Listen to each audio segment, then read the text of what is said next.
Welcome to Resist the Grind. I bet you didn't know you need a froe. A froe is used to split wood along its grain, and it's very commonly used in traditional woodworking or green woodworking these days. If you're making spoons or if you're making chairs, you're going to want to split the wood along the grain, and so you hold the froe along the grain, you hit it,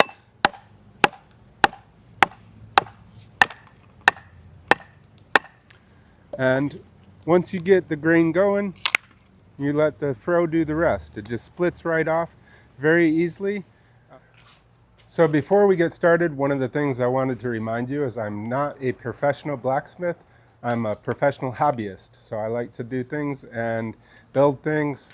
And so when I see a need, I fill the need, and I need the froe. So we're going to go ahead and build the froe.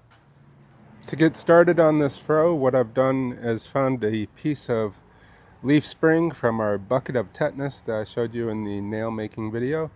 And so I've marked it out. This is actually the third froe I made. I learned a lot making the first two of what not to do.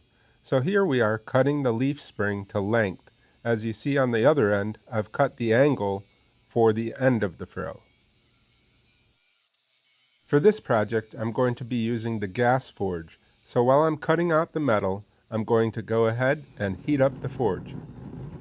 I guess if I wanted to be completely period, I could have done this with hand tools, but watching the sparks is more fun. Once I had the basic shape cut out, I put it into the forge to warm up. I started by working on the end of the froe away from the handle. I wanted to refine this edge to soften it up.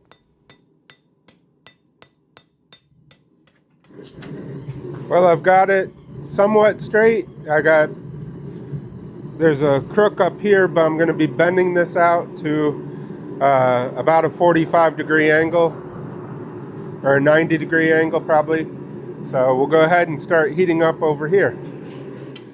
The reason for doing this 90-degree bend is so that when I make the eye, it will be in line with the rest of the blade. There are several different ways to make the eye. Some people will forge weld it. On this one, I am just doing a round eye and not going to forge weld the end. If I start making more of these froes, I'll go ahead and make a drift. But for now, I'm just using some plumbing from the old forge that we used to have in the shop, and I just wrap the metal around that to make the eye. Getting the general shape of the eye takes several heats to do.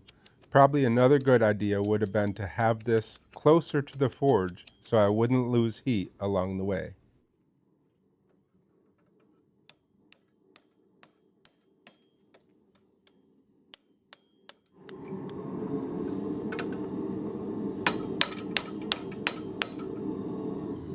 Once I had the general shape of the eye done, I brought it over to the horn of the anvil to open up the bottom part. You want this to be a tapered hole so that the handle will fit in and not slide all the way through. Throughout this process, I would go back and forth between hitting it on the horn of the anvil and the face of the anvil to try and keep everything in line. So we have the eye on it now, and next what we're going to do is go along and put the edge on the blade.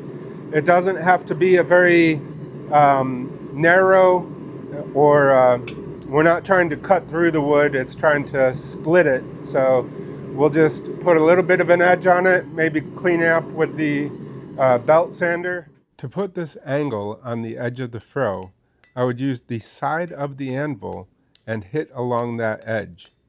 I also made sure to flip the froe back and forth so that I could do both edges. As I said, this was actually my third attempt at a froe.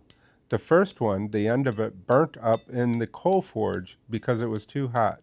The second one, I had quenched it, and then it fell on the ground and snapped in half before I could temper it. So this one, we're hoping goes much better. As I was continuing to work down and make the edge, I would go back and flatten it out. Eventually, I had to bring out the small anvil to stomp down on it.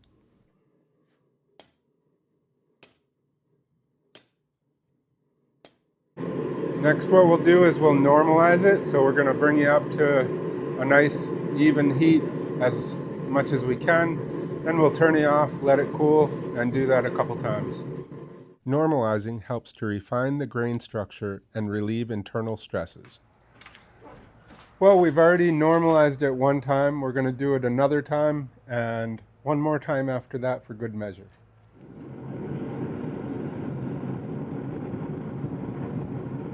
Well, we've gotten it pretty much shaped up the way we want. So next what we're going to do is do an edge quench. So we're going to bring you up to non-magnetic, so about a cherry red.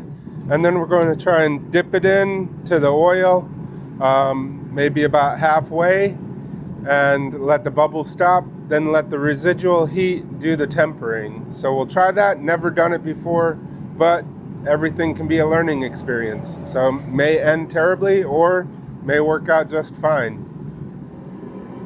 I do have to keep moving in and out and around just so that it doesn't all get hot in one spot.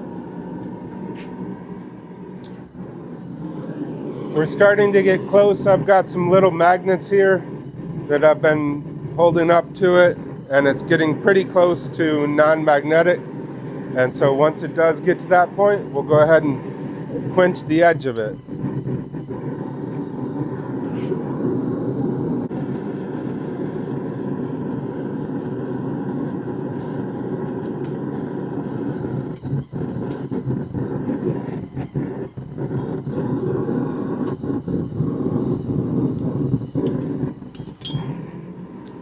Okay, we're just about there.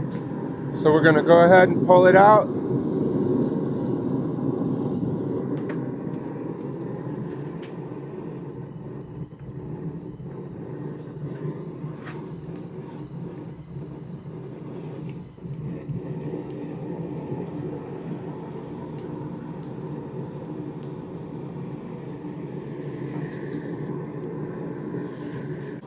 Here I am scrubbing off the edge of the metal so that I can see if the temper lines are moving up to the blade.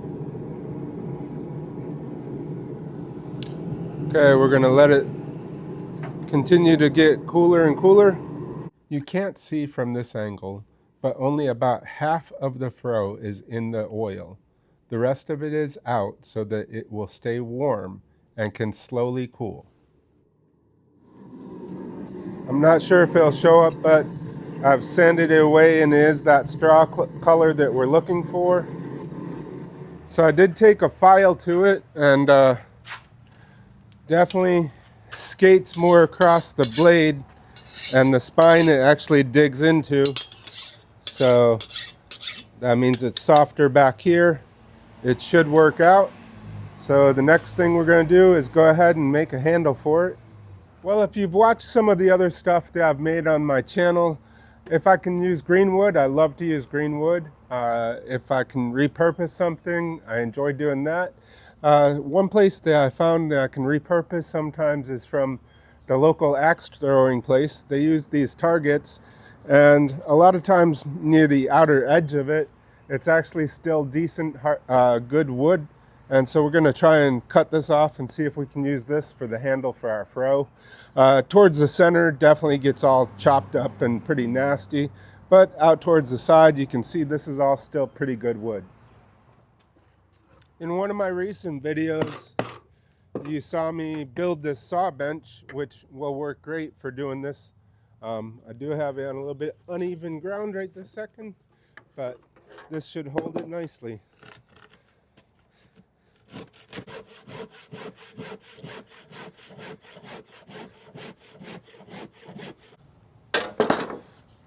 So like I said, the outer edge is still pretty great, so we'll go ahead and split it. As it seems to happen a lot on this channel when I'm building tools that I need, this would be the perfect use case scenario for having a froe, because I want to split this. But again, since we don't have a froe already, we're just going to use the froe blade. And you want to make sure that you do it from behind and have it go this way. You don't want it to come back towards you if it splits too quickly or too easily. So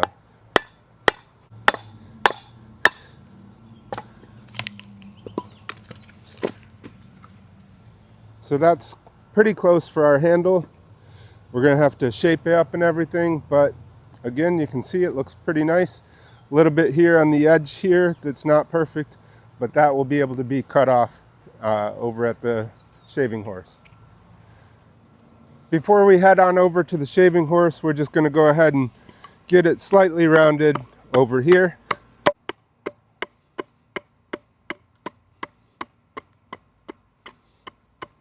So if you haven't seen it before, my son made me this hatchet. He did a pretty good job.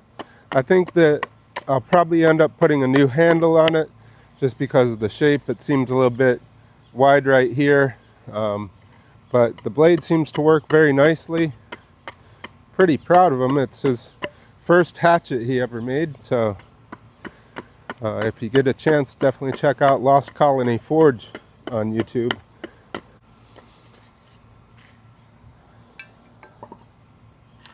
So we're getting closer.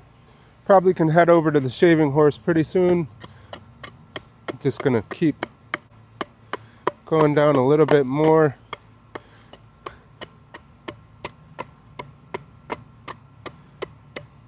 If you remember when I was making the eye, I said I wanted it wider on the bottom than on the top. And so you can see that this piece fits through the bottom, but barely fits through the top. So it is a little bit wider, and that way friction will hold it in place and it won't fall off the bottom, hopefully. So now we're just going to start rounding this off on the shaving horse.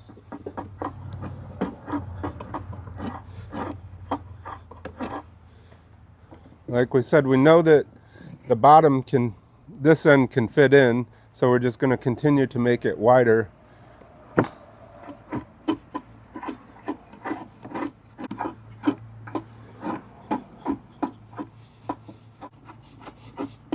Guess we could probably bring you over to the pole lathe and round it off.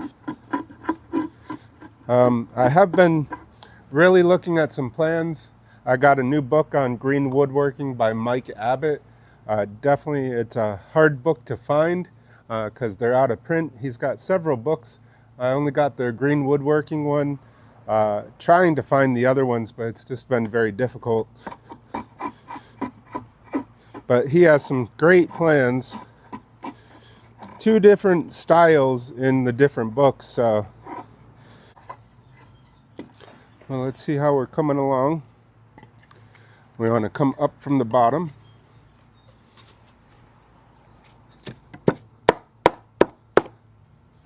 It's coming in, so we're just going to keep rounding it off.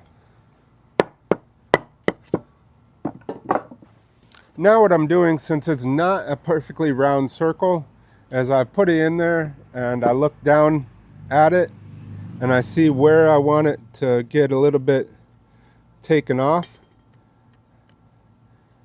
And then I just take it off, redo it a little bit. There's a tiny bit here. And just keep working my way up the handle.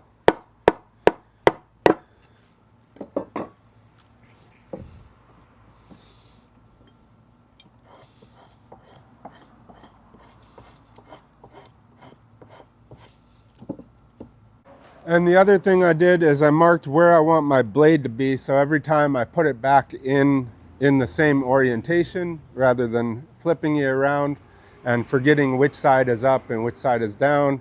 You can see it starting to get nice and tight on this end. Well, now we have it. We have our Froe. It's all on there, and this isn't just a good piece of wood, but splits right down. That'll be great to have now for all of my spoon making projects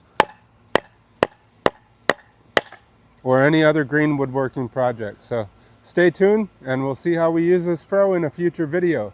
But thanks for watching as always.